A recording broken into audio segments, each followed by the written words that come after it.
Je voudrais saisir cette heureuse occasion pour vous adresser mes sincères remerciements pour votre contribution remarquable à cette belle victoire.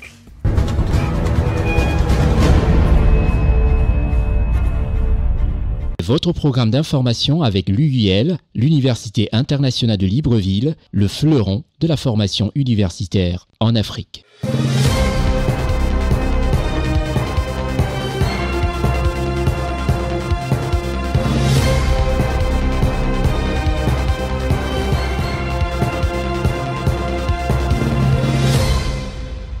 Toute l'équipe de CNN vous dit merci de nous recevoir chez vous à ce programme hebdomadaire Constieka Weekly News. Je suis Constieka.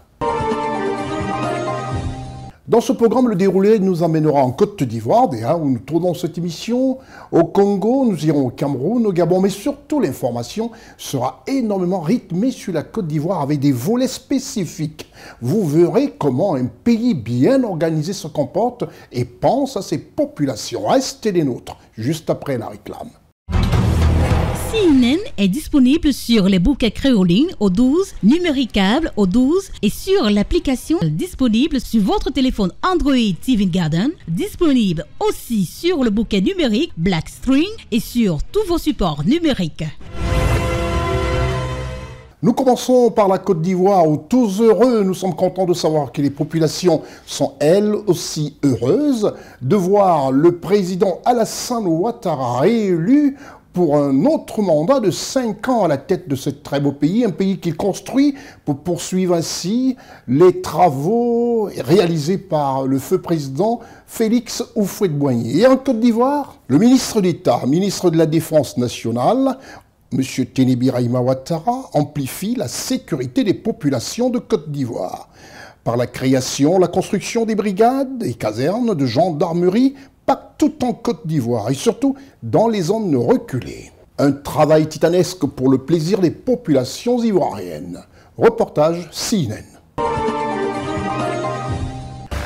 Ça y est, la nouvelle brigade de gendarmerie de Ouréguéka, dans le Hambol, a été inaugurée par le ministre d'État, ministre de la Défense de la République de Côte d'Ivoire, M. Tené Birahima Ouattara. Voilà qui va renforcer la sécurité dans cette région du Hambol. C'est sur 1 hectare que sont bâties ces infrastructures pour la grande fierté des éléments de gendarmerie qui ont à leur tête le commandant supérieur de la gendarmerie nationale de Côte d'Ivoire, le général Palo Touré. C'est dans le département de Yakaramoundougou que ces belles infrastructures ont été bâties, dont 3 bâtiments qui serviront pour l'administration, comprenant une grande salle de réunion, 3 cellules et le centre névralgique équipé d'un système numérique, quelques bureaux. Un autre bâtiment réservé au Silbatorium et le 3e bâtiment réservé à la résidence du commandant. Notons aussi une aire de jeu pour la pratique du sport et un véhicule 4x4 pour une mobilité et une intervention rapide des agents. Le commandant supérieur de la gendarmerie nationale, le général Palo Touré, a affirmé face au ministre d'État, ministre de la Défense nationale, M. Tené Birahima, avec véhémence l'engagement de ces hommes à défendre le territoire national, quel que soit le prix à payer. Je voudrais vous dire, Monsieur le ministre d'État, vous demander d'être notre interprète auprès de son Excellence, Monsieur le Président de la République, chef suprême des armées, pour lui dire notre fidélité, notre engagement, notre volonté de servir avec honneur et fidélité la République, son chef et les populations ivoiriennes ne seront jamais prises à défaut. Il ne sera jamais dit dans l'histoire de la Côte d'Ivoire que la gendarmerie n'a pas fait ce qu'elle devait faire pour qu'il y ait la sécurité en Côte d'Ivoire. Au grand plaisir des populations qui ont apprécié avec joie et réconfort l'avènement de cette brigade de gendarmerie qui confirme la prise en charge réelle de l'État à sécuriser toutes les populations ivoiriennes, même dans les zones les plus retirées. Comme l'atteste ici le porte-parole des populations de cette localité. À compter d'aujourd'hui, notre joie est grande parce que nos populations vont dormir dans la quiétude et la paix. Le ministre Khalil Konaté n'a pas tari d'éloge à l'égard du ministre d'État, ministre de la Défense nationale. Si son Excellence, Monsieur le Président de la République, a choisi M. Téné Brahima Ouattara, comme ministre d'État, ministre de la Défense, c'est à justice, ce n'est pas un hasard. Permettre à toutes ces populations de vivre en paix et en paix. Je voudrais vous remercier pour cela. Le ministre d'État, ministre de la Défense nationale, M. Téné Brahima Ouattara, s'est exprimé à son tour au nom de l'armée de Côte d'Ivoire et de la vision réelle et pragmatique du chef de l'État, Alassane Ouattara. Je voudrais, au nom des forces armées de Côte d'Ivoire, exprimer notre gratitude à son Excellence le Président de la République, chef suprême des armées, pour avoir autorisé la réalisation de ce projet pour la sécurité et le bonheur de nos populations. Aujourd'hui, ces nouvelles casernes de gendarmerie permettront à nos forces de se rapprocher davantage des populations et de réduire les temps d'intervention en cas de nécessité. Chères populations, je vous demande de prendre toutes les dispositions nécessaires pour maintenir ces infrastructures dans des conditions optimales d'emploi et d'usage. Est-il besoin de rappeler que la réalisation de cette brigade de gendarmerie de Ouéguéka s'inscrit dans le cadre des projets de 45 brigades, donc 20 seront disponibles d'ici la fin de l'année 2025 et 6 ont déjà été achevées.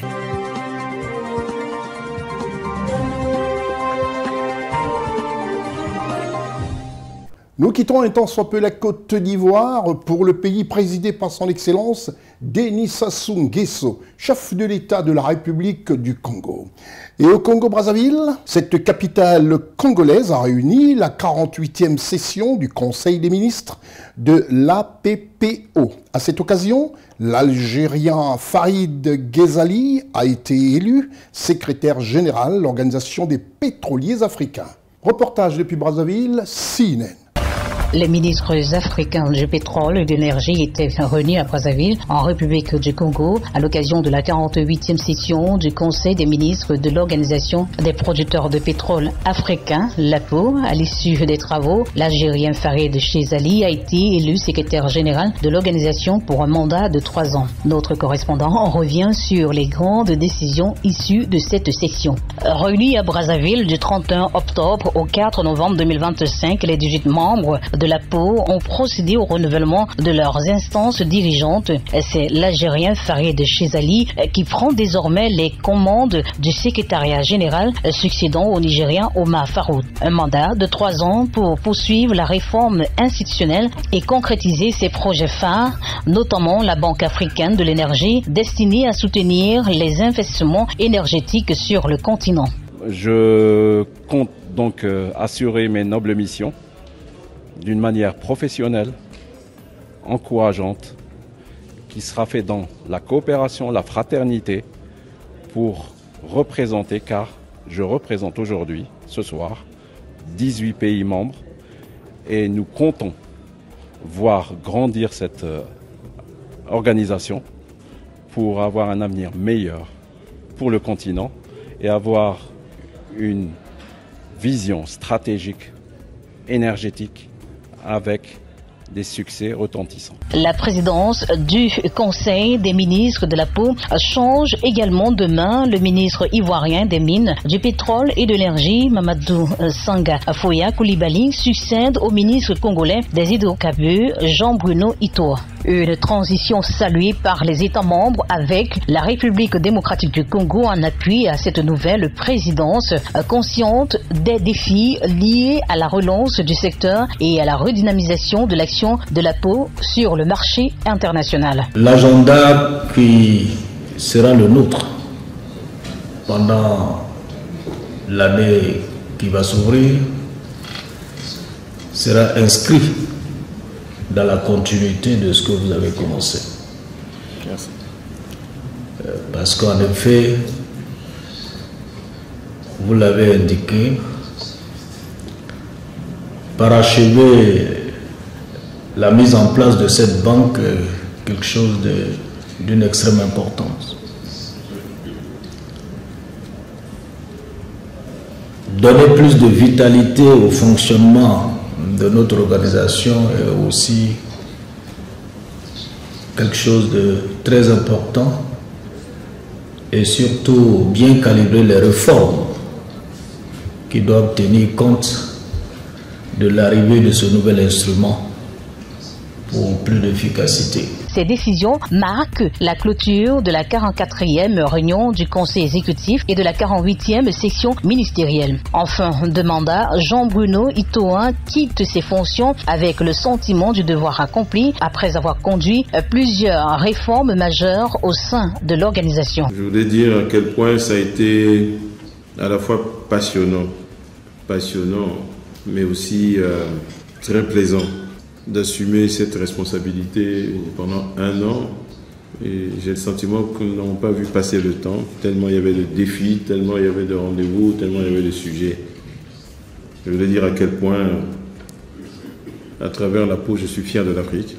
Il arrive que nous réussissions les choses et je crois qu'avec la peau, nous sommes en train de réussir quelque chose. Je crois qu'on peut être fier du travail qui est en train de s'accomplir. Une année, ce n'est rien, on a marché une institution, mais si chaque année apporte une brique de plus et on finit par construire le mur. Les travaux ont été sanctionnés par une déclaration commune des 18 États membres en faveur de la promotion du contenu local et du renforcement des initiatives énergétiques africaines. Une section riche en décisions stratégiques pour l'avenir énergétique du continent avec à sa tête un nouveau secrétaire général et une nouvelle présidence. L'APO entame une phase décisive de sa transformation.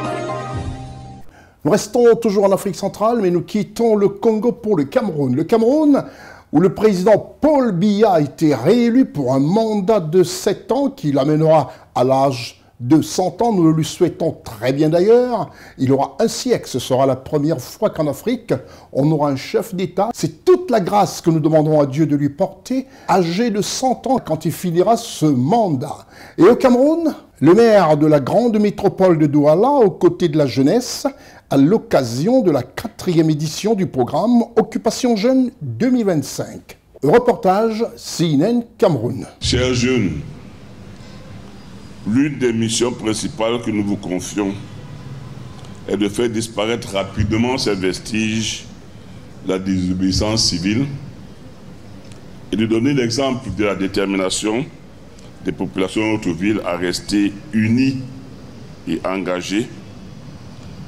dans leurs activités quotidiennes, à préserver leurs acquis.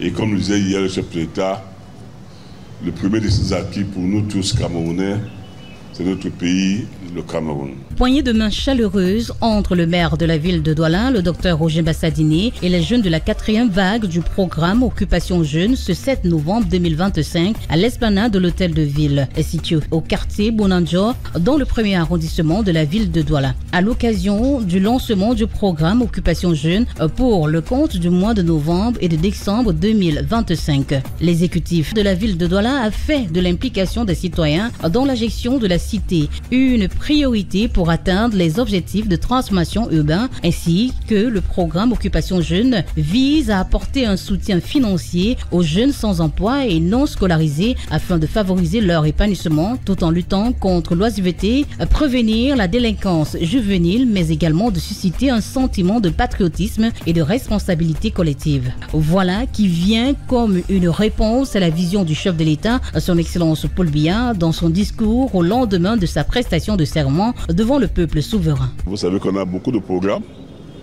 qui intéressent les jeunes. On a le programme des ambassadeurs de bord d'ordre urbain et il y a le programme Occupation Jeune. Il y a les programmes de stages de vacances, il y a les programmes de stages académiques, il y a divers programmes que nous mettons en place en fonction des spécificités de la couche de la jeunesse à laquelle nous adressons. Ici, il s'agit des jeunes non scolaires et qui sont sans emploi. Nous avons pensé qu'il était bon qu'ils participent eux aussi aux travaux de la ville, qu'ils participent notamment à la salubrité de la ville, à l'embellissement de la ville et à divers autres travaux pour lesquels on pourrait avoir besoin d'eux. Ils sont un peu plus de 300 jeunes à avoir été recrutés pour constituer cette 4e vague et repartir dans 5 arrondissements de la ville de Douala, avec pour mission au quotidien de lutter contre l'insalubrité à travers notamment les opérations de désherbage, de drainage, de curage, de drain et bien d'autres. Ce sont des jeunes motivés et conscients de cette opportunité qui ont pris des engagements au micro de CNN. Je suis très émue d'être retenue pour Occupation Jeune. Je remercie vraiment le maire de la ville qui a permis d'arrêter le chômage au Cameroun. Ce qui m'a motivé cette fois-ci de revenir, c'est juste le discours du chef de l'État. Donc, soi-disant qui commence par les jeunes, ça m'a beaucoup plu, ça m'a donné plus de confiance et à la fin, je suis là pour faire à ce que la ville soit propre comme d'habitude. Nous sommes là dans le but de maintenir la ville toujours propre. Oui, ce que nous allons faire, je propose aux voisins, aux populations de rendre la ville et l'environnement toujours propre. Oui, étant personnel de santé, je lutte vraiment pour ça. C'est pour ça que je suis à Douala 5e.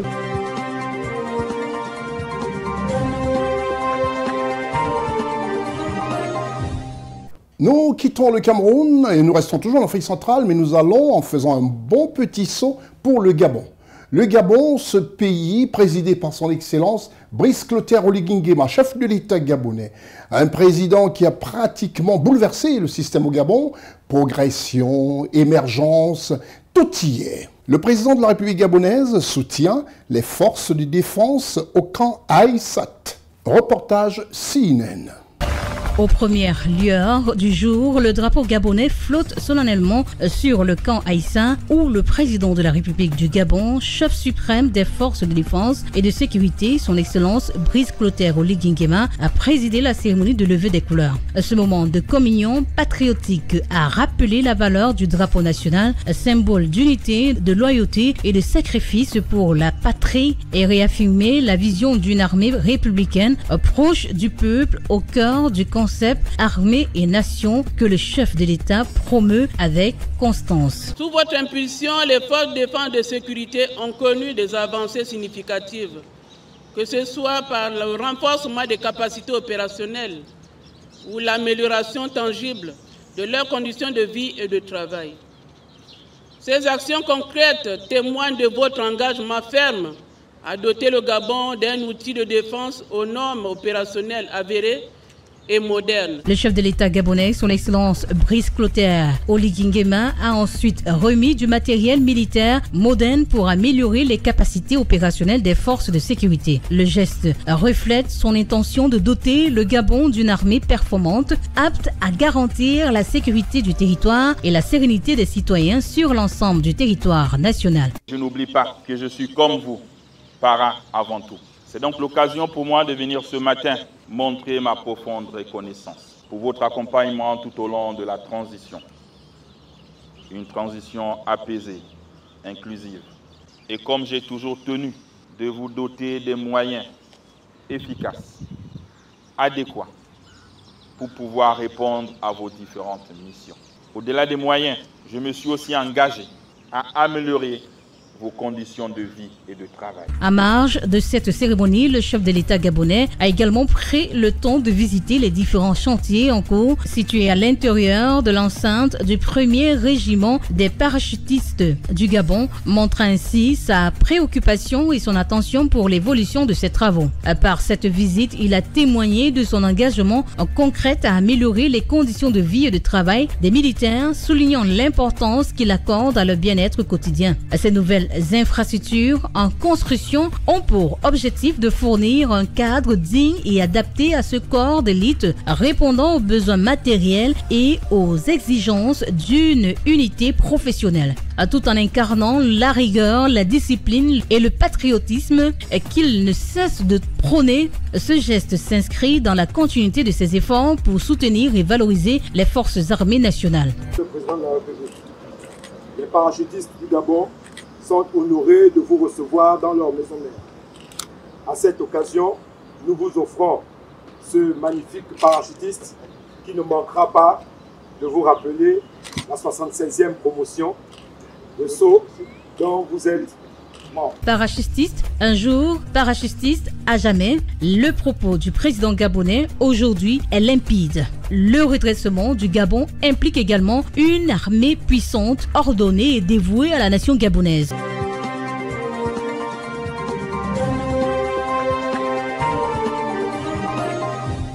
Puisque nous sommes au Gabon, rien de plus normal que de faire un clin d'œil à notre partenaire officiel, cette université qui forme des futurs hauts cadres africains. Et ça fait plaisir, surtout quand vous êtes sur une chaîne de télévision comme CNN, avec une équipe composée des Africains, et poursuivre de l'information vraie par des Africains et pour des Africains que vous êtes. Restez les nôtres, un clin d'œil à notre partenaire officiel, l'UIL. L'Université internationale de Libreville, reconnue d'utilité publique grâce à son partenariat avec l'État, est un établissement privé d'enseignement supérieur à vocation scientifique et technologique composé, entre autres, de l'École polytechnique de Libreville, de la Faculté de droit et de sciences politiques, de l'Institut international de recherche biomédicale et biotechnologie, de l'Institut supérieur de gestion et d'économie appliquée, et de l'École de médecine et de pharmacie. Ouverture de la nouvelle école supérieure des sciences agronomiques en sigle ESSA et ses filières d'agronomie à l'IUL BJ dès la rentrée universitaire 2025-2026. Son ouverture sur le monde du fait de ses partenariats avec les prestigieuses universités et institutions internationales lui permettent de s'arrimer à plusieurs systèmes de formation et de délivrer des diplômes reconnus. DUT, licence, ingénieur, master recherche et professionnel, exécutive MBA, doctorat. Venez vous former à l'exécutive MBA de l'UQAM Canada au métier de l'économie, gestion, du droit et de la science politique de l'industrie médicale et pharmaceutique. Devenez technicien supérieur ou ingénieur à l'Université internationale de Libreville, le fleuron de la formation universitaire en Afrique.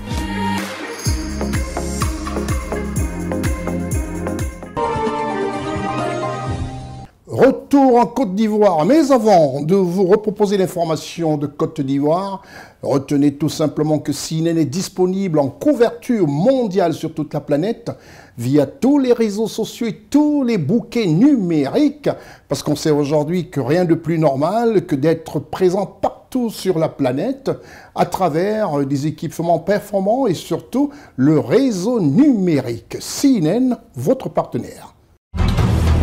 CNN est disponible sur les bouquets créolines au 12, numéricable au 12 et sur l'application disponible sur votre téléphone Android TV Garden, disponible aussi sur le bouquet numérique Blackstream et sur tous vos supports numériques.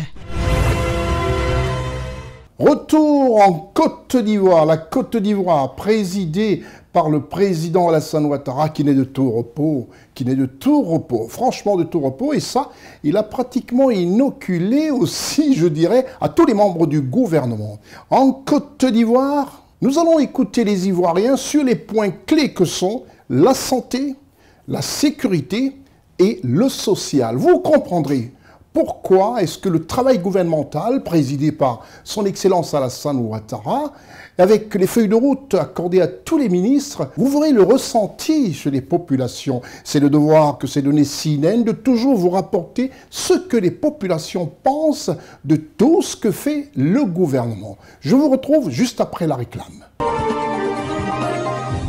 Restant toujours en Côte d'Ivoire, ce pays, pour ceux qui sont très loin, dans d'autres sphères, je dirais même sur d'autres continents, ce pays, la Côte d'Ivoire, présidé par son Excellence le président Alassane Ouattara, chef de l'État de Côte d'Ivoire, nous allons parler spécifiquement du volet social. Mais pas vous dire des choses anodines, mais simplement écouter ce que ressentent les Ivoiriens du social dans leur pays. Lorsque l'État s'occupe du volet social, ceci se ressent automatiquement auprès des populations et là, l'État de Côte d'Ivoire a marqué un point sur le volet social, comme vous écouterez tout à l'heure, le ressenti des populations ivoiriennes grâce à nos équipes de CNN Côte d'Ivoire. Sur tout le territoire national, chaque paysan, chaque habitant de la Côte d'Ivoire a la possibilité de bénéficier de l'électricité. Je pense que c'est un bon projet. C'est bien pour la population. Nos autorités ont fourni beaucoup d'efforts qu'aujourd'hui, au niveau des grandes villes, chaque population soit satisfaite. Le fait que l'électricité est partie dans les villages, dans les campements, c'est très important. Donc on ne fait que dire merci au président de la République, l'excellence, M. Alassane Dramane Ouattara, pour les bienfaits par rapport à l'eau potable dans les villages et campements. Parce que ça évite beaucoup de maladies, surtout la diarrhée, en tout cas plein de choses. Vraiment, on lui dit merci. Aujourd'hui, presque tous nos villages sont électrifiés et c'est une bonne chose. Je dis d'abord merci au président d'avoir pensé à donner l'eau à toutes les populations sans faire de la politique. Voilà, parce que l'eau n'est pas un instrument de politique. Voilà. En cela, je dis merci au président. Je dis merci d'abord au président de la République. Au niveau de l'électricité, dans nos villes, dans nos villages, eh bien, il y a pas mal de choses à dire. On lui dit merci. Parce qu'aujourd'hui, dans presque tous les villages de la Côte d'Ivoire, il y a de l'électricité partout. Voilà. Donc, à ce niveau-là, moi, je ne peux que remercier l'État. Je remercie le président de la République pour les efforts vraiment à ce niveau. L'eau potable, on en trouve partout en Côte d'Ivoire, que ce soit des villages, même dans les campements, dans les villes. On lui dit aussi également merci, on dit merci à tout le gouvernement ivoirien pour ce travail abattu. De ma part, je peux seulement dire merci à l'État de Côte d'Ivoire. Parce que vraiment, en tout cas dans nos villages, il y a la lumière maintenant, il y a l'eau potable. En tout cas, on dit merci à l'État de Côte d'Ivoire et bonne continuation surtout. L'électricité, comme on le dit, ça précède toujours le développement. Quand il y a l'électricité, forcément, cela précède beaucoup de choses quand même. Parce qu'avec l'électricité, on peut avoir un développement économique, on peut avoir le développement du commerce. Les populations peuvent développer effectivement toutes les activités, j'allais dire, à tous les niveaux. Donc l'électricité est vraiment un facteur important de développement d'une région, on va dire d'un pays, d'un continent. Partout où il y a l'électricité, il y a la vie. Alors nous voulons saluer l'action du gouvernement qui a consisté à électrifier effectivement plusieurs localités. Parce que aujourd'hui, ces localités sont sorties de l'obscurité et cela augure d'un lendemain meilleur en termes de développement, j'allais dire. Donc cela rentre un peu dans ce qu'on pourrait appeler l'indice de développement humain. Donc on ne pourra que saluer ces prouesses de l'État de Côte d'Ivoire. À l'eau potable, je voudrais aussi saluer les avancées notables dans ce sens-là. Avec l'eau potable déjà, on est à l'abri de plusieurs maladies. Parce que imaginez-vous, on va dire, une localité où il n'y a pas d'eau potable, forcément, l'eau de ruissellement, l'eau de marigot est source de beaucoup de microbes. Alors ces temps-ci, on a assisté à des épidémies, à des maladies diarrhéiques ou d'autres maladies, ou des épidémies ont éclaté sur la Côte d'Ivoire dues à l'eau de boisson qui était vraiment souillée. Alors l'eau est un facteur très important. Je voudrais encourager l'État de Côte d'Ivoire à aller dans ce sens-là, afin que toute la Côte d'Ivoire entière, que tous les habitants de la Côte d'Ivoire, qu'on soit ivoirien ou pas, pourvu qu'on soit en Côte d'Ivoire, qu'on puisse profiter de ce modèle de développement où l'électricité et l'eau est partout en Côte d'Ivoire. Alors c'est l'appel que je lance tout en encourageant l'État de Côte d'Ivoire pour que tous les Ivoiriens soient donc heureux dans ce sens. Concernant l'électricité, vraiment je dis merci au gouvernement pour l'initiative prise et je leur dis vraiment d'essayer d'approfondir parce qu'il y a encore du boulot à faire. Mais déjà je leur dis merci pour tout ce qui a déjà été fait. C'est une impression d'abord de grande satisfaction parce qu'il faut le noter, l'État de Côte d'Ivoire a apporté un boom à l'électrification vraiment de nos zones rurales et même urbaines. Donc c'est à saluer.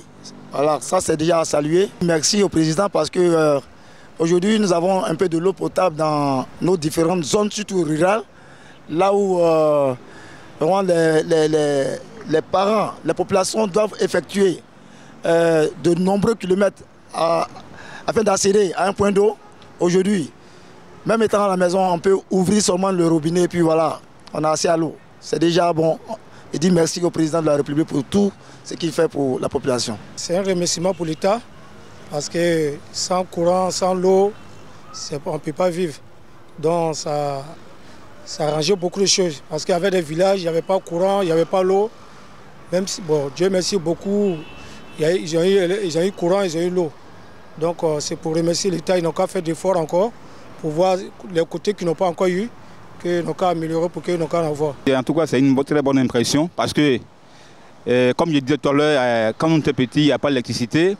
D'abord, pour étudier, c'est difficile. Les lampes tempêtes, c'était des problèmes. Donc, ça faisait qu'on travaillait difficilement. Mais avec l'arrivée de l'électricité, aujourd'hui, non seulement tu as la lumière, en tout cas à satiété, mais aussi tu vois chez toi, tu peux mettre tes choses au frais. Il y a de l'eau qu'on peut boire, glacée. En tout cas, il y a moins de problèmes avec l'électricité. Et avec l'arrivée de l'électricité aussi, il y a les hôpitaux, puisque c'est alimenté par le courant, effectivement. Aujourd'hui, il y a un dispensaire chez moi, et y compris l'eau aussi également. Parce que l'eau, c'est le courant qui fait pomper l'eau. Donc quand il y a l'électricité, on a de l'eau aussi également. Puisque avant cela, imaginez-vous aller prendre l'eau dans les marigots avec beaucoup de maladies de ventre. Mais aujourd'hui, avec l'électricité, en tout cas, l'État a vraiment, pour moi, l'État a vraiment fait le maximum. Il est vrai peut-être qu'il y a d'autres villages qui n'ont pas encore reçu, mais qui patientent, ça va arriver. Mais c'est vraiment un élément très important dans le développement de la Côte d'Ivoire. Il y a eu des villages où il n'y avait pas courant.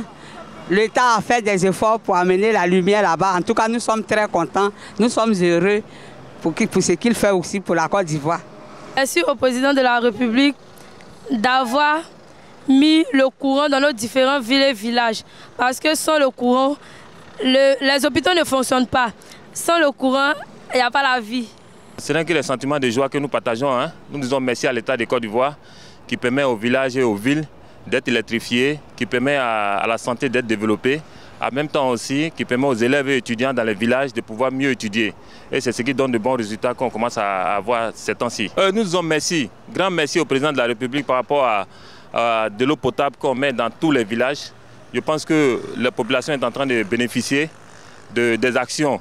En 10 ans, après ces 15 ans, le président de la République est en train de faire tout ça. Nous disons merci par rapport à tout ça et nous disons aussi à la population de bien entretenir tout ce qui est en train de faire par l'État de Côte d'Ivoire. On ne peut dire que merci à son Excellence, M. Alassane Ouattara, pour tous ces bienfaits qu'il a accomplis dans certains villages et villes. Merci à lui d'avoir construit des châteaux d'eau, car grâce à lui, certaines familles peuvent désormais avoir de l'eau pour pouvoir contribuer à leurs besoins. Merci beaucoup à lui pour tout ce qu'il a fait pour nous. Merci beaucoup, papa. Je tiens à remercier le président de la République, son Excellence M. Alassane Ouattara, d'avoir donner au moins le courant à tout un chacun dans les villages, tout cas, ainsi de suite. En tout cas, je suis très heureux.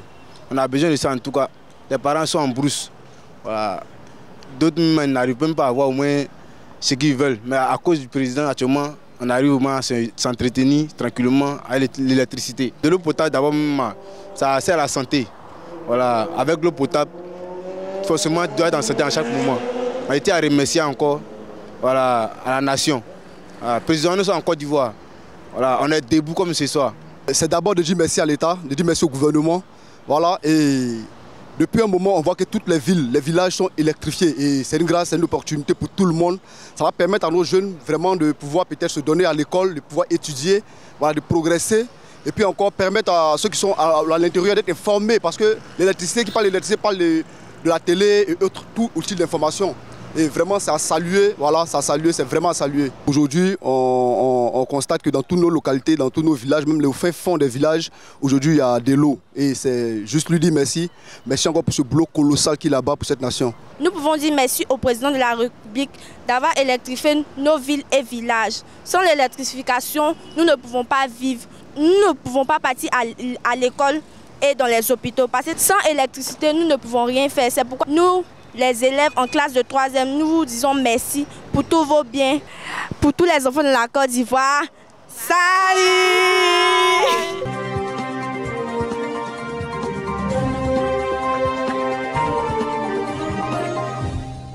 Voilà, pour le volet social.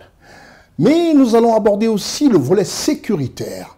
Que pensent les Ivoiriens de la sécurité en Côte d'Ivoire? Il est important pour nous de montrer aux yeux du monde et non d'écouter des différents commentaires, comme je vous l'ai dit tantôt par les réseaux sociaux aujourd'hui, qui sont une force dans le monde.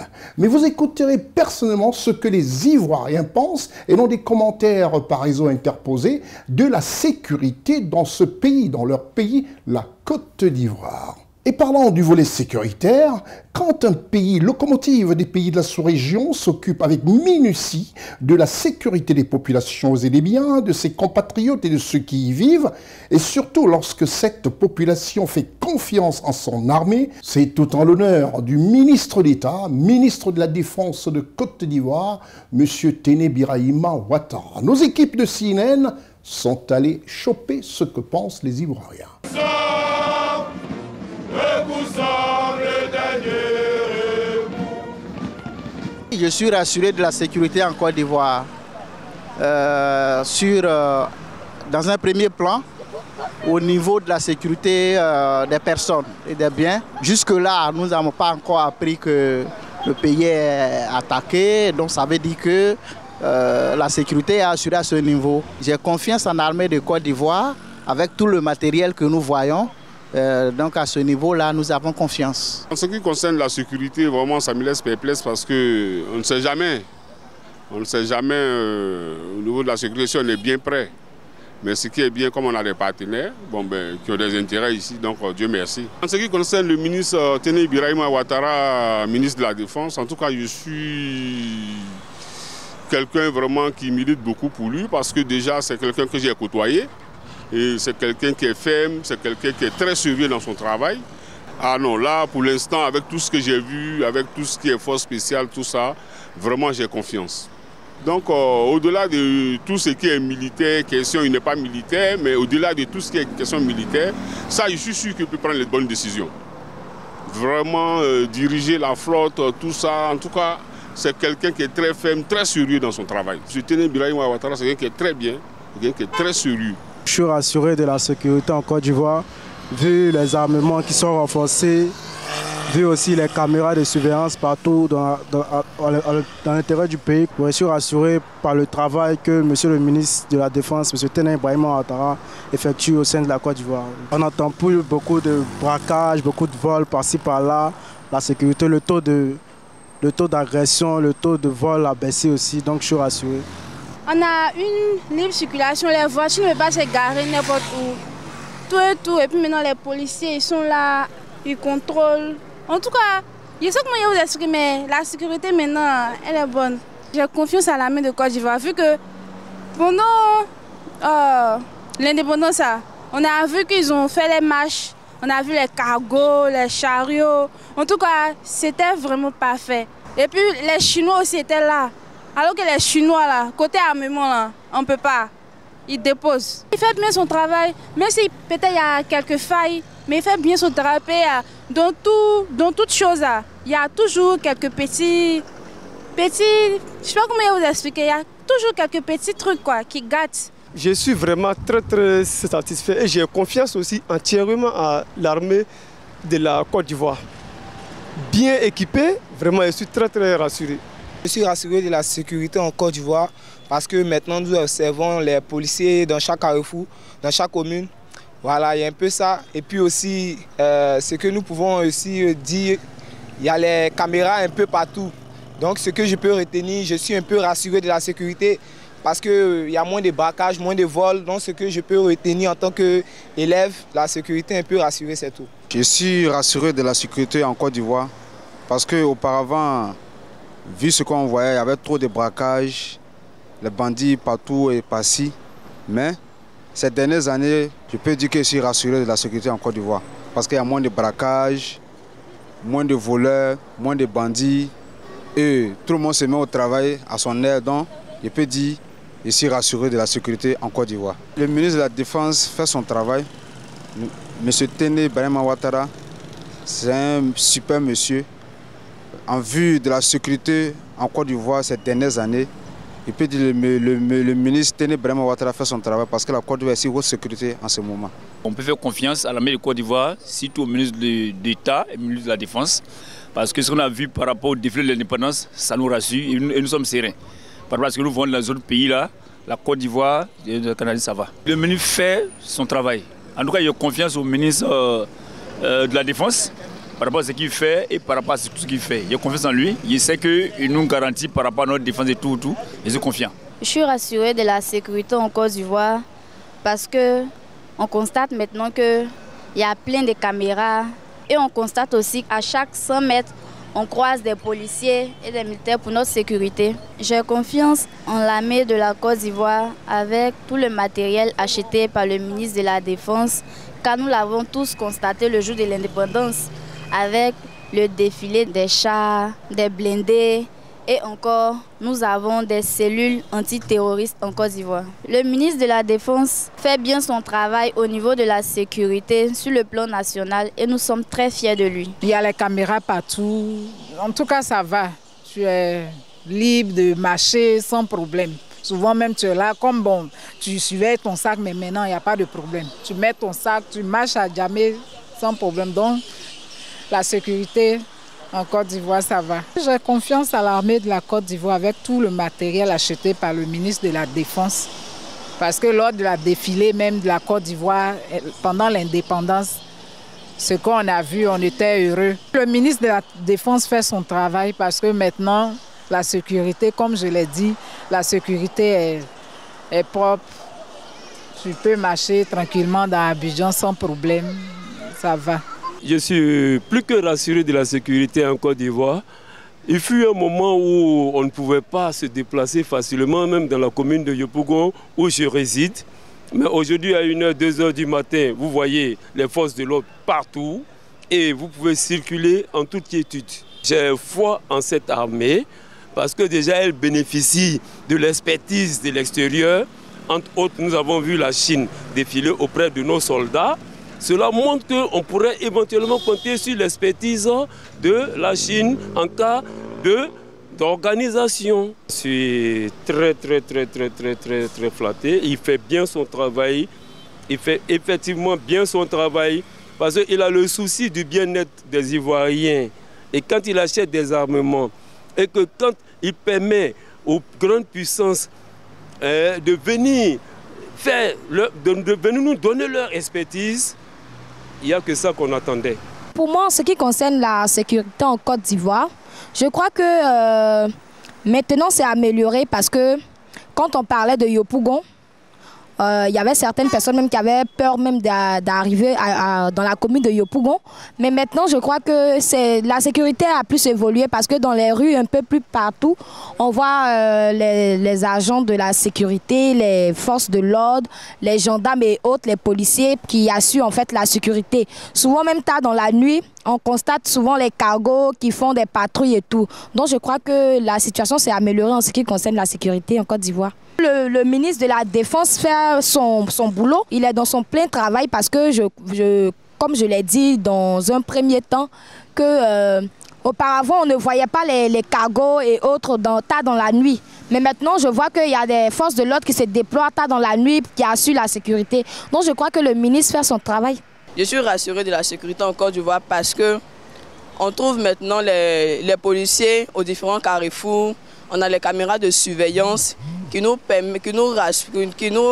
garantissent une sécurité. Là, si quelqu'un nous agresse, mais s'il y a quoi que ce soit, on peut facilement repérer les gens. J'ai confiance avec tout le matériel que le ministre a acheté pour l'armée en Côte d'Ivoire. J'ai confiance parce que pendant le défilé du 7 août, on a eu qu'il y a eu plus de renforcement au niveau des drones. Et il y a des cellules antiterroristes qui sont installées maintenant en Côte d'Ivoire. La sécurité en Côte d'Ivoire de nos jours est indiscutable. Voilà, la preuve en est que si vous circulez à Abidjan, vous allez voir que partout il y a des caméras de surveillance. Voilà, des caméras de surveillance. Et avant, quand on traversait à Djamé, rapidement on était attaqué par des bandits. Voilà, on pouvait vous attaquer, qu'on appelle avec des armes, avec une arme blanche, mais aujourd'hui la caméra surveille tout. Il y en a dit surtout que vous voyez à chaque carrefour, chaque grand carrefour, vous voyez des policiers. La présence des corps habillés rassure. Le défilé le 7 août passé, lors du défilé, vraiment on a exposé beaucoup de matériel comme militaire, voilà, de plusieurs sortes. Il y a des armes que moi je n'avais jamais vues depuis ma naissance. Mais on a tout vu. Comme ça, ça rassure les citoyens. En voyant ça, vraiment, on se sent en sécurité et on voit que le pays même est en sécurité. Le ministre de la Défense, il fait bien son travail. On n'a jamais entendu de remue-ménage dans les casernes. Hein. Voilà. Et puis, tout ce qui se passe autour de nous, dans les pays voisins, la Côte d'Ivoire demeure toujours sereine. Hein. Voilà, on n'a jamais remarqué quelque chose qui puisse nous effrayer.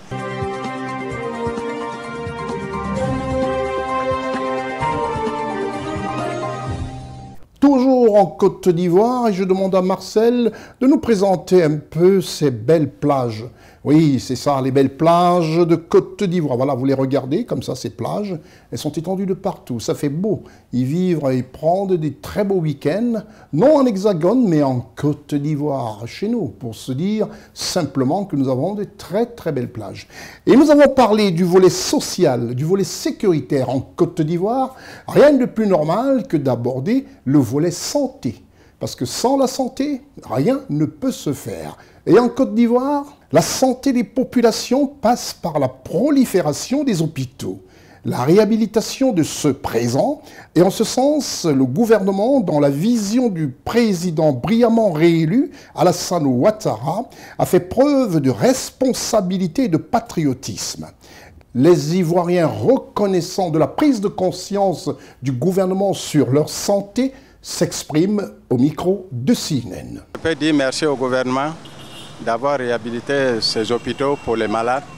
Vraiment, c'est un soulagement pour les malades et la population, donc il mérite un remerciement. Je pense que c'est une très bonne initiative parce qu'après, on n'aura plus besoin d'aller à l'extérieur. Pour ceux qui n'ont pas vraiment les moyens, on pourra rester juste au pays, se soigner ici.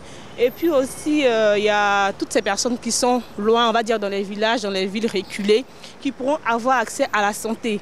Et je pense qu'en les réhabilitant, on aura aussi un rabais au niveau du coût de la santé. Donc, quelque part, c'est très bon. Mais il ne faut pas oublier aussi les hôpitaux qui sont là déjà depuis des années. Il faut les réhabiliter également et puis mettre à disposition ces nouveaux matériels-là pour que tout le monde puisse avoir accès à la santé. Et puis on dira que la santé a moins de coût pour tous. Pour la construction déjà des hôpitaux à l'intérieur et le fait de réhabiliter ces hôpitaux avec de nouveaux matériels, c'est déjà un bon acte du gouvernement. Voilà, c'est un bon acte du gouvernement dans le sens où ça permet déjà aux parents, à nos parents, de pouvoir se traiter sur place. Et surtout aussi pour les fonctionnaires qui n'ont pas besoin de venir sur Abidjan pour se faire traiter.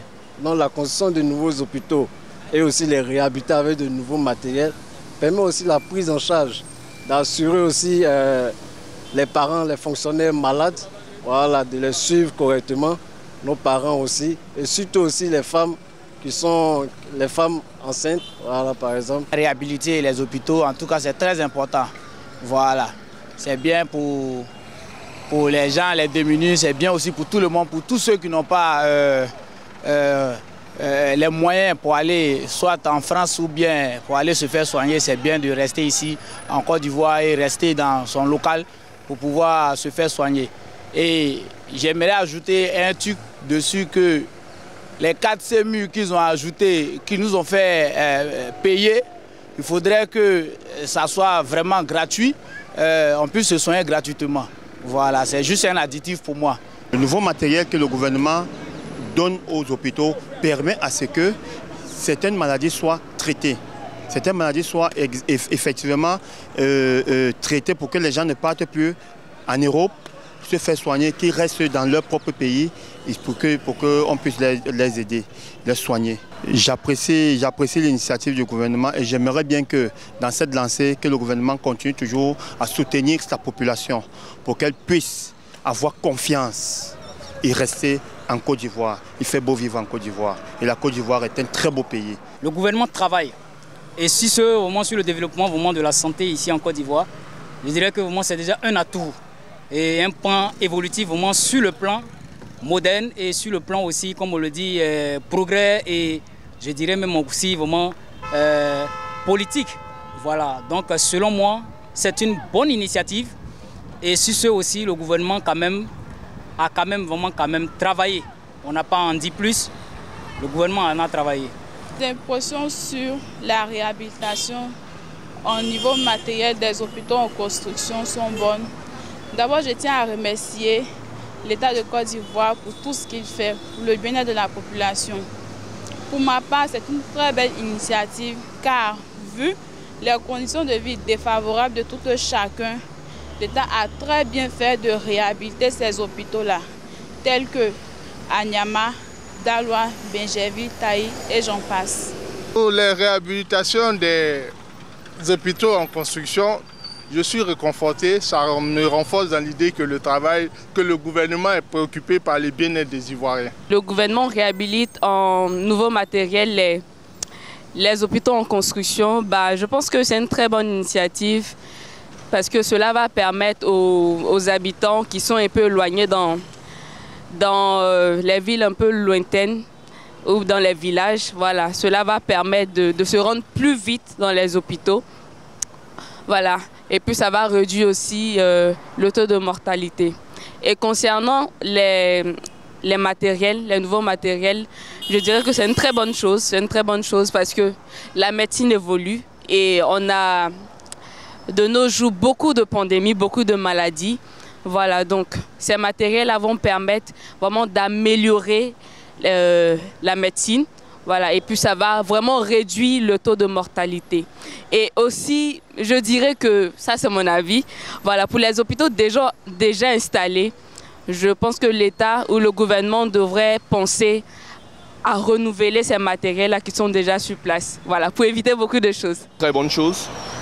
D'abord, il y a de cela des années, les Ivoiriens sont plaints que les hôpitaux ivoiriens sont vraiment en manque de matériel. Il y a aussi les problèmes de santé un peu partout, donc je crois que c'est une très bonne chose, surtout dans le nord du pays, au-delà d'Abidjan, parce que la plupart des hôpitaux au nord sont en manque de matériel. Donc je crois qu'en réhabilitant ces hôpitaux-là, ça va développer le système des hôpitaux de la santé. Le fait que le gouvernement réhabilite en équipement matériel les hôpitaux en construction est une bonne chose. Ça montre que le gouvernement travaille. Parce que cela va décroître le taux de mortalité et ça va accroître aussi le taux de natalité. C'est une bonne chose parce que ça améliore aussi la qualité de vie. À ce niveau, je pense qu'il faut encourager et féliciter le gouvernement. À mon niveau, ce qu'il faut craindre, c'est le prix. En tout cas, ça ne doit pas décourager la population. En tout cas, le travail est bon. Mais si le prix aussi est favorable, en tout cas, nous serons hyper heureux. C'est vraiment une très bonne chose parce que le pays en a vraiment besoin, nos hôpitaux surtout, parce que quand on a une population en bonne santé, le résultat est positif. J'ai dit malheureusement, quand on n'a pas la chance de visiter les hôpitaux parce qu'on tombe malade, il se trouve qu'il y a beaucoup de manques en médicaments, manque en matériel. Voilà, si aujourd'hui le gouvernement décide de remédier à ça, je pense que c'est une très bonne chose pour la population. Pour la réhabilitation en matériel des hôpitaux, c'est déjà une bonne chose. Merci au gouvernement et ça permet aussi à nos parents malades de se soigner aussi facilement. Donc c'est une bonne chose. Encore merci au gouvernement. Le gouvernement réhabilite les hôpitaux en construction, en nouveau matériel. Et je pense que c'est une très bonne chose. Pour que le pays puisse se développer, il faut des gens qui soient en bonne santé. Et pour ce faire, il faudrait que les hôpitaux soient bien équipés pour pouvoir prendre en charge les habitants. Et cela est une chose qu'il faut louer et qu'il faut encourager. Cela va de notre bien-être. D'abord, c'est un grand geste à saluer. C'est un geste très humanitaire et très salutaire. Donc, j'aimerais profiter de l'occasion pour remercier le président de la République pour ce grand geste qu'il est en train de faire, ces rénovations. Voilà. On lui dit merci et nous lui demandons vraiment de continuer. Et ce qui nous pousse même à lui dire encore longue vie. Nous souhaitons longue vie au président de la République. Et puis, merci pour ces réhabilitations dans les différents hôpitaux. S'il peut aussi faire un geste au niveau des écoles, ça sera vraiment très intéressant. Le gouvernement réhabilite à nouveau les matériels des hôpitaux. Vraiment, ça nous réjouit. Nous, la population, nous sommes très contents parce qu'ici, aujourd'hui, en Côte d'Ivoire, la population souffre beaucoup de l'état de santé des uns et des autres. Nous n'avons pas assez de matériel dans les hôpitaux. Donc, si le gouvernement doit faire cette faveur pour nous, vraiment, nous nous réjouissons pour ça et nous les encourageons. Et un bon carton vert pour le gouvernement, si vraiment c'est possible.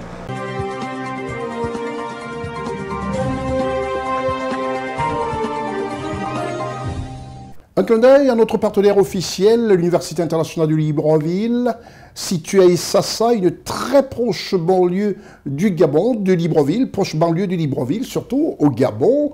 Et là, les étudiants ont l'occasion, comme je disais tantôt, de faire des études excellentes. parce qu'ils sont complètement éloignés de tout ce qui peut faire les amener à se distraire, tout ce qui peut les amener à être un tout petit peu troublés. Notre partenaire officiel, UIL, l'Université internationale de Libreville. L'Université internationale de Libreville, reconnue d'utilité publique grâce à son partenariat avec l'État, est un établissement privé d'enseignement supérieur à vocation scientifique et technologique composé, entre autres, de l'École polytechnique de Libreville, de la Faculté de droit et des sciences politiques, de l'Institut international de recherche biomédicale et biotechnologie, de l'Institut supérieur de gestion et d'économie appliquée, et de l'École de médecine et de pharmacie.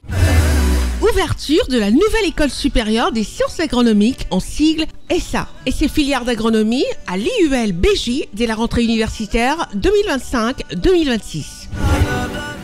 Son ouverture sur le monde du fait de ses partenariats avec les prestigieuses universités et institutions internationales lui permettent de s'arrimer à plusieurs systèmes de formation et de délivrer des diplômes reconnus. DUT, licence, ingénieur, master recherche et professionnel, exécutive MBA, doctorat. Venez vous former à l'exécutive MBA de l'UQAM Canada au métier de l'économie, gestion, du droit et de la science politique, de l'industrie médicale et pharmaceutique. Devenez technicien supérieur ou ingénieur à l'Université internationale de Libreville, le fleuron de la formation universitaire en Afrique.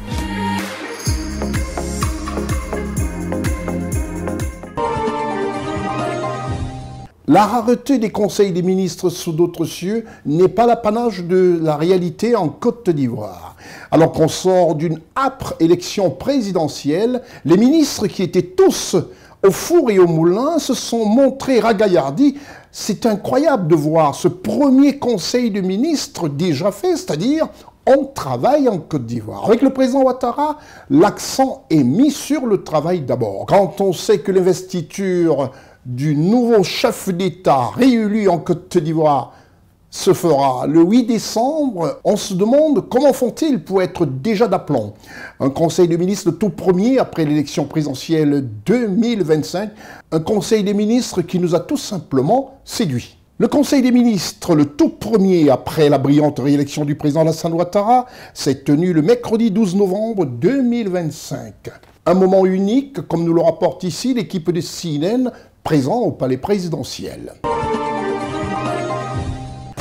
Le Conseil des ministres du gouvernement de la République de Côte d'Ivoire a eu lieu ce mercredi 12 novembre 2025. Il est 11h GMT. Les membres du gouvernement n'accusent aucune fatigue que l'on aurait aisément attribuée à la récente campagne présidentielle 2025. Ils sont tous ragaillardis et déjà au travail pour le bonheur des populations ivoiriennes. L'arrivée du vice-président de la République et du Premier ministre atteste que le Gotha est atteint. Chaque ministre retrouve son siège, comme à l'accoutumée, est prêt à répondre à toutes les interrogations sur leur feuille de route respective et à prendre en compte les consignes. Le premier conseil des ministres, après la présidentielle 2025, a réservé des surprises. L'entrée du président réélu de la République de Côte d'Ivoire s'est faite sous les ovations de tous les membres du gouvernement.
C'est alors qu'après cette entrée inédite pour le Conseil des ministres, on le comprend bien, c'est le premier après la réélection de son Excellence Alassane Ouattara, chef de l'État ivoirien. Le Premier ministre Robert Begré-Mambé a pris la parole. Au nom de son Excellence Monsieur le Vice-président et des membres du gouvernement, je voudrais votre autorisation parce que nous avons une déclaration à faire. Et avec votre permission, Excellent Monsieur le Président de la République, Monsieur le Vice-président de la République, Mesdames et Messieurs les ministres d'État, Mesdames et Messieurs les ministres, Madame la Secrétaire générale de la Présidence de la République, Mesdames et Messieurs, Excellent Monsieur le Président de la République, c'est pour moi un immense honneur et une joie profonde de prendre la parole à l'occasion de ce premier Conseil des ministres après la proclamation définitive des résultats de l'élection présidentielle du 25 octobre 2025. En effet, en son audience solennelle du mardi 4 novembre 2025, le Conseil constitutionnel a confirmé les résultats provisoires du scrutin, publiés par la Commission électorale indépendante, la CEI, le lundi 27 octobre 2025, proclamant votre éclatante victoire avec 89,77% du suffrage exprimé.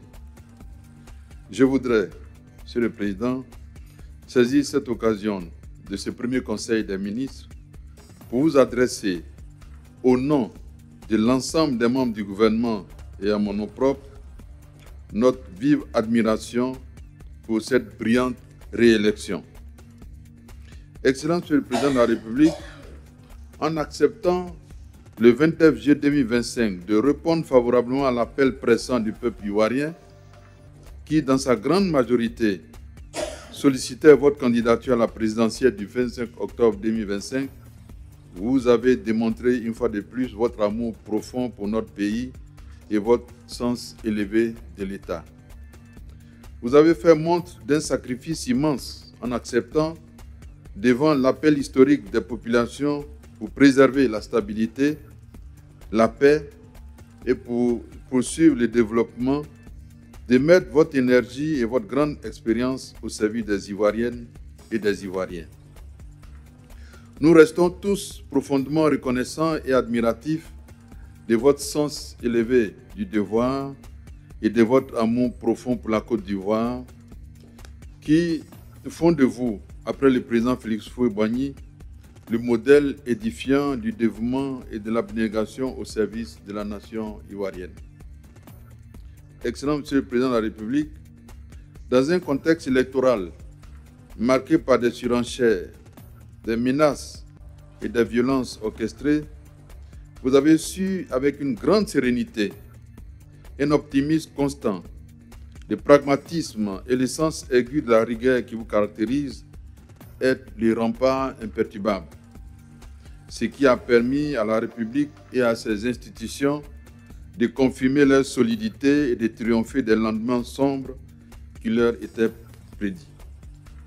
Le plébiscite qui s'est traduit par le vote en votre faveur de 3 759 030 Ivoiriennes et Ivoiriens, soit plus de 700 000 électeurs en plus, comparé aux résultats du scrutin du 31 octobre 2020, est une grande leçon pour toute la classe politique.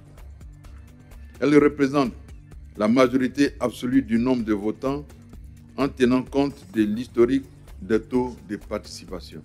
C'est ensuite que son Excellence, le président brillamment réélu, Alassane Ouattara, chef de l'État de Côte d'Ivoire, s'est exprimé à son tour face aux membres du gouvernement. Monsieur le vice-président de la République, Monsieur le Premier ministre, chef du gouvernement, Madame et Messieurs les ministres d'État, Mesdames et Messieurs les ministres, Mesdames et Messieurs, c'est avec un grand plaisir que je vous retrouve ce matin après l'élection présidentielle du 25 octobre 2025, dont les résultats traduisent la confiance et le soutien du peuple ivoirien à notre action collective.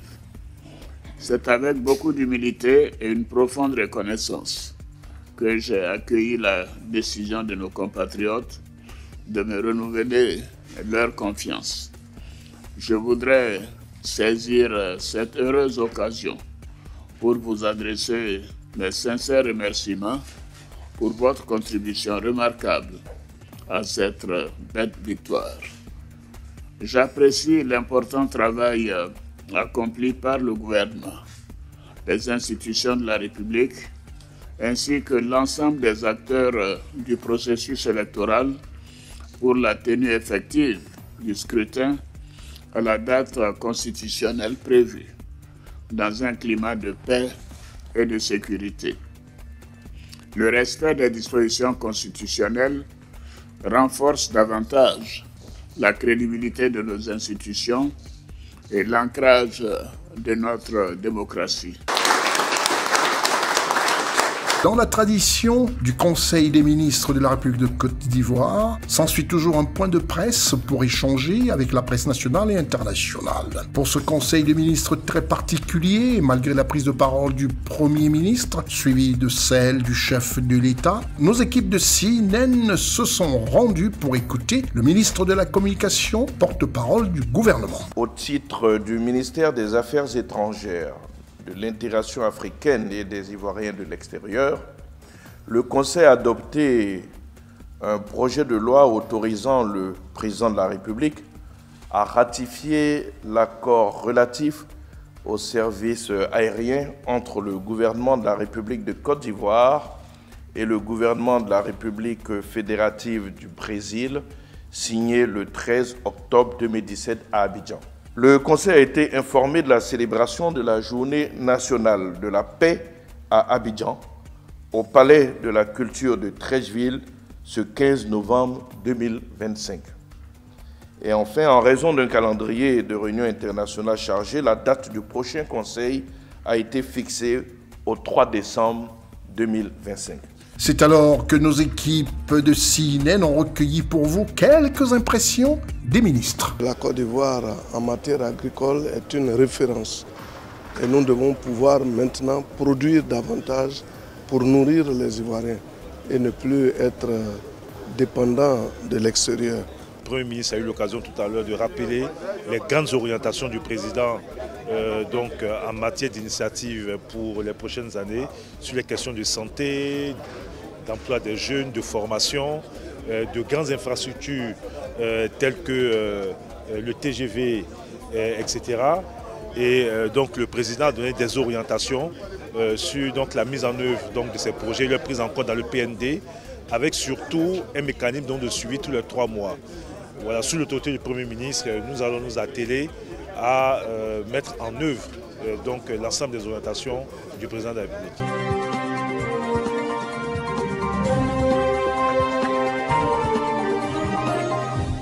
Le premier Conseil des ministres après l'élection présidentielle 2025 est un moment inédit. Inédit pour nos équipes qui ont assisté à cela. Se diront un jour, on a assisté au premier Conseil des ministres après l'élection présidentielle 2025, où le président n'a pas attendu son investiture pour continuer à mener de main de maître tout ce qui peut rapporter du bonheur à ces populations ivoiriennes. Je vous retrouve juste après la réclame. Tout en remerciant nos internautes qui nous font plaisir avec des commentaires, avec des critiques sur nos sites, nos différents sites, nous allons tout simplement, en respectant la tradition de cette émission, vous présenter notre grand format. Dans ce grand format, vous écouterez comment les filles et fils de ce pays, la Côte d'Ivoire, font exploser leur fierté de voir leur beau pays continuer à se développer. Ça fait énormément plaisir. C'est l'heure de notre grand format.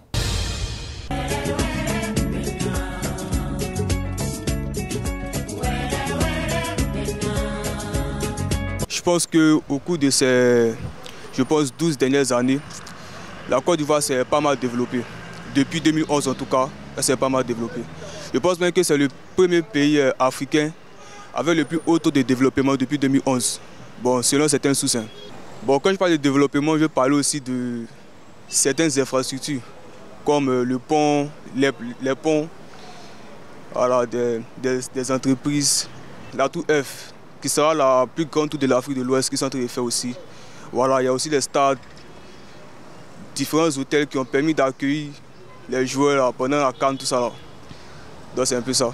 Bon, selon moi, la Côte d'Ivoire est en plein développement. Tout le monde voit, même pendant la CAN, les gens ont vu, les Camerounais sont venus, ils ont vu, le Mali est venu, ils ont vu, tous les différents pays d'Afrique ont vu le développement de la Côte d'Ivoire. Bon, moi j'attends que le gouvernement voit le nouveau. La vie est trop chère. Les parents se plaignent. Bon, imagine, tu n'as pas d'argent, on augmente courant. Tu vas au marché aussi, c'est gâté. Tout est cher. Tu as mangé quoi? C'est toujours aubergine à manger.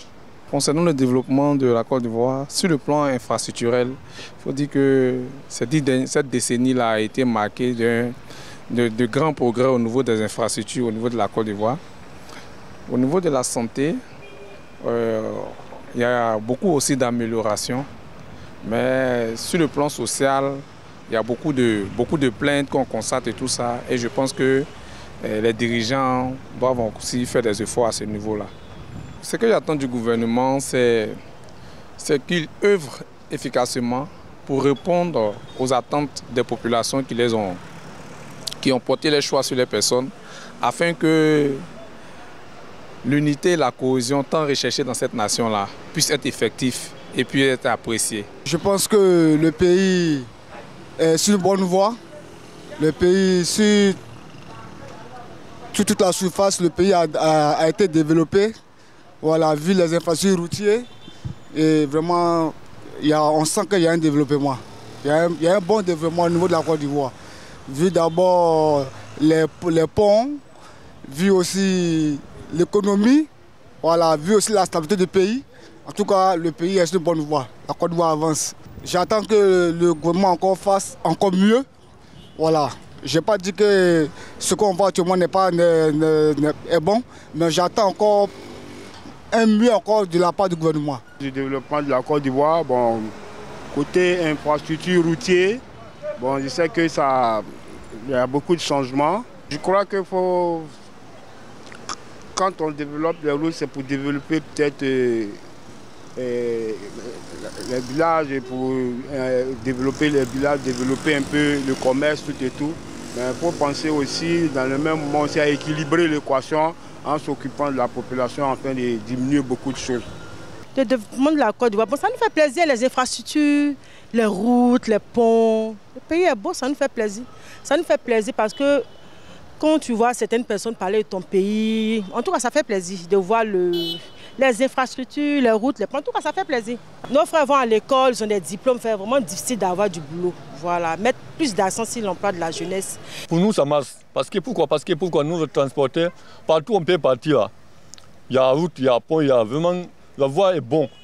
Il y a beaucoup de voies, il y a beaucoup de nouvelles voies. Ça nous arrange partout. On peut prendre un client pour partir, on peut aller tranquillement, sans difficulté. Le gouvernement veut que, pour s'améliorer le travail des populations, comment les jeunes pour gagner le travail, c'est ça. Parce que les jeunes ont besoin de travail.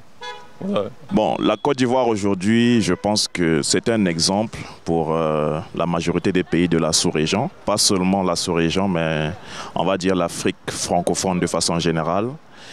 Ces dernières années, nous avons vu qu'il y a un développement économique assez exceptionnel par rapport à tout ce que nous voyons dans les différents pays d'Afrique. Je parle notamment d'un point de vue infrastructure.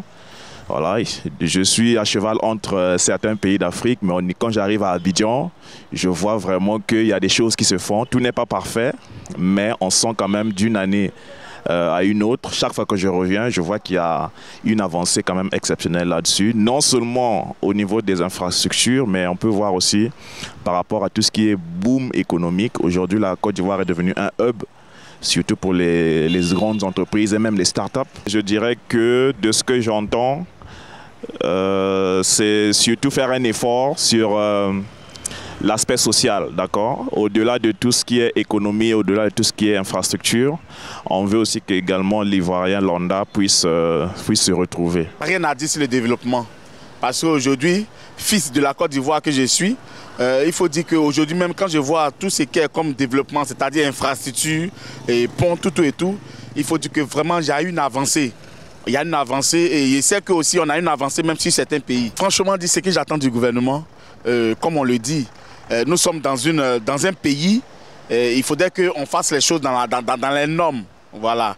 Et moi, ça me fait mal au cœur pour les histoires au fait de prime au fait. Voilà, il faut dire que depuis un certain moment, nous sommes un peu, comment on appelle ça, comment je peux dire le mot, nous sommes un peu lésés, comme on le dit. Voilà. Vraiment, je tiens à dire un grand merci aussi au gouvernement pour l'effort qu'il fait pour nous mettre dans le beurre. Donc, en tout cas, nous sommes en voie de développement. Avec tout ce que je vois, tout ce que le gouvernement a fait, vraiment, je leur dis merci. Et aussi, il faut qu'on développe sur l'éducation. Aujourd'hui, c'est l'éducation qui fait tout. Si l'éducation est mal faite, franchement, tout ce qu'on a bâti, ça sera inutile. Pour parler de développement de façon générale, on constate qu'il y a de nouvelles réalisations en termes d'infrastructures. Et on pense aussi qu'au niveau de la sécurité, il y a une certaine quiétude. Au sujet du développement de la Côte d'Ivoire est un beau pays qui est en train de se développer. Il y a de cela quelques années, tout le monde souhaitait un très beau pays. Et je pense que nous avons eu cette chance de développer ce pays pour dire que nous voyons l'évolution, une grande évolution au niveau des infrastructures et les Ivoiriens aussi au niveau des mentalités. Les Ivoiriens ont décidé de prendre en charge leur vie. Les Ivoiriens deviennent beaucoup plus entreprenants, ils croient en eux et je pense que cela augure d'un avenir radieux. Nous attendons que le gouvernement poursuive sur cette belle lancée pour développer davantage l'ensemble du territoire parce que le développement s'observe bien dans les grandes villes, mais nous souhaiterions bien que cela s'observe aussi un peu partout dans le pays, même en zone rurale, avec l'amélioration au niveau de l'achat des produits agricoles. Bon, ce que je pense du développement de la Côte d'Ivoire, actuellement la Côte d'Ivoire évolue très bien, avec toutes les infrastructures que nous voyons. Le 5e pont de Yopon qui vient de mettre en marche dessus, le pont Ado, la tunnel d'Abobo et puis la voie Y4 qui est à Niamey là-bas. En tout cas, on peut dire mieux. J'attends du gouvernement. Comment? Je suis étudiante, je viens d'avoir mon BTS en stage actuellement. Donc si l'État pouvait mettre à disposition des entreprises pour que les entreprises privées puissent nous prendre, puisque les concours actuellement, donc mobiliser les entreprises privées pour nous les étudiants qui n'ont pas d'expérience mais qui pour qu'on nous prenne pour des travail. Je vois que la Côte d'Ivoire est vraiment en voie de développement. Parce que dans les années 1960-70, on ne voyait pas ces infrastructures routières. Voilà. Et de nos jours, on voit vraiment l'effort que le gouvernement fournit au niveau de notre pays, dans tous les domaines. Donc on voit vraiment des infrastructures, des ponts, des routes, des stades. En tout cas, le pays est beau, c'est joli. Il y a beaucoup qui reste à faire. Voilà, donc j'attends encore l'effort, qu'ils fournissent encore assez d'efforts. Pour bien vrai, aussi il y a des affaires, mais qu'ils fournissent encore assez d'efforts pour le bon fonctionnement de notre beau pays, la Côte d'Ivoire.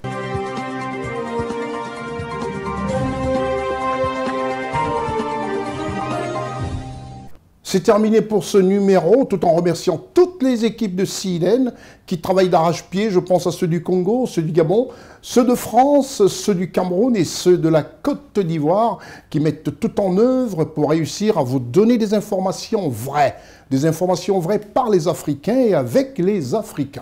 C'était votre programme d'information avec l'UIL, l'Université internationale de Libreville, le fleuron de la formation universitaire en Afrique. N'hésitez pas, vous pouvez toujours nous suivre, regarder ce programme tous les jours à 8h heure GMT, à 11h30, à 16h45 et à 19h. Ce programme est un programme qui botte en touche tous les commentaires qui nuisent à l'Afrique et surtout qui démoralise les jeunes Africains de la diaspora à un retour dans leur pays en Afrique. Il faut savoir qu'à travers nos chaînes, à savoir CNN, que vous pouvez suivre sur cnntv.ci, sur tous les réseaux numériques, vous pouvez aussi regarder tous nos programmes, à savoir toutes les informations sur www.ciwebinfo.ci. Et là, vous avez de l'information vraie. C'est terminé pour ce programme. Je suis Consti Eka.